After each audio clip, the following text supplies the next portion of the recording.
ಮಹಾಕುಂಭ ಮೇಳದಲ್ಲಿ ಭಾರಿ ಜನಸಾಗರವೇ ಸೇರಿದೆ. ಉತ್ತರ ಪ್ರದೇಶದ ಪ್ರಯಾಗರಾಜ್ನ ತ್ರಿವೇಣಿ ಸಂಗಮದ ಬಳಿ ಇವತ್ತು ಬೆಳಗ್ಗಿನ ಜಾವ 5 ಗಂಟೆಯ ಸುಮಾರಿಗೆ ಕಾಲ್ತುಳಿತ ಆಗಿದೆ. ಇವತ್ತು ಮೌನಿ ಅಮಾವಾಸ್ಯೆಯ ದಿನ ಮಹಾಕುಂಭ ಮೇಳದ ಅಮೃತ ಸ್ನಾನಕ್ಕೆ ವಿಶೇಷವಾದಂತಹ ಸ್ಥಾನ. ಹಾಗಾಗಿನೇ ಇವತ್ತು 10 ಕೋಟಿ ಭಕ್ತರು ಈ ಪ್ರದೇಶಕ್ಕೆ, ಈ ಸೀಮಿತ ಸ್ಥಳಕ್ಕೆ ಬರ್ತಾರೆ. ಆ ನಿರೀಕ್ಷೆಯೂ ಕೂಡ ಉತ್ತರ ಪ್ರದೇಶ ಸರ್ಕಾರಕ್ಕಿದೆ. ಹಾಗಾಗಿ ಸಕಲ ಸಿದ್ಧತೆಯನ್ನ ಮಾಡಿಕೊಂಡಿದೆ. ಅದರ ನಡುವೆ ಆದಂತಹ ದುರಂತ ಇದು. ಭಕ್ತರ ನೂಕುನುಗ್ಗಲಾಗಿದೆ. ಆ ನೂಕುನುಗ್ಗಲಿಗೆ ಸಂಗಮದ ತಡೆಗೋಡೆ ಮುರಿದಿದೆ.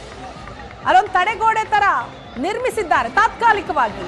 ಆದ್ರೆ ಭಕ್ತರು ಬರ್ತಾ ಇದ್ದಂತಹ ಸಂಖ್ಯೆ ಎಷ್ಟಿತ್ತು ಅಂತಂದ್ರೆ ಯಾವ ತಡೆಗೋಡೆಯೂ ಕೂಡ ಆ ಸಂಖ್ಯೆಯ ಮುಂದೆ ನಿಲ್ಲೋದಕ್ಕೆ ಸಾಧ್ಯ ಇಲ್ಲ. ಹಾಗಾಗಿನೇ ಅದು ಮುರಿತಾಗಿದೆ, ಅಂದ್ರೆ ಮುರಿದಿದೆ. ಸ್ನಾನಕ್ಕೆ ಅಂತ ಬ್ಯಾರಿಕೇಡ್ ಅದನ್ನು ಕೂಡ ಮುರಿದು ನುಗ್ಗಿದ್ದಾರೆ ಭಕ್ತರು ಕೂಡ ಇಲ್ಲಿ ಕೊಂಚ ಸಂಯಮವನ್ನ ಮೆರಿಬೇಕಾಗತ್ತೆ, ತಾಳ್ಮೆ ಇರಬೇಕಾಗತ್ತೆ. ಅವ್ರು ಬಂದಿರೋದೇ ಪುಣ್ಯ ಸ್ನಾನಕ್ಕೆ. ಆ ಸ್ನಾನ ಇಡೀ ದಿನ ಅದಕ್ಕೆ ಅವಕಾಶ ಇದೆ. ಸ್ವಲ್ಪ ತಡ ಆದರೆ ಏನಂತೆ ಅನ್ನುವಂತಹ ಮನಸ್ಥಿತಿ ಅವರಲ್ಲೂ ಕೂಡ ಇರಬೇಕಾಗತ್ತೆ. ಆದರೆ ಇಲ್ಲಾಗಿದ್ದೇ ಬೇರೆ.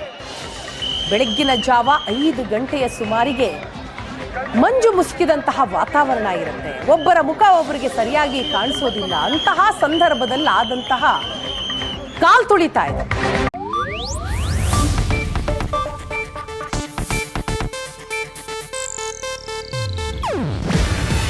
ಇದು ಏಷ್ಯಾನೆಟ್ ನ್ಯೂಸ್ ನೆಟ್ವರ್ಕ್ ಪ್ರಸ್ತುತಿ. ನೀವು ನೋಡ್ತಿದ್ದೀರಾ ಏಷ್ಯಾನೆಟ್ ಸುವರ್ಣ ನ್ಯೂಸ್.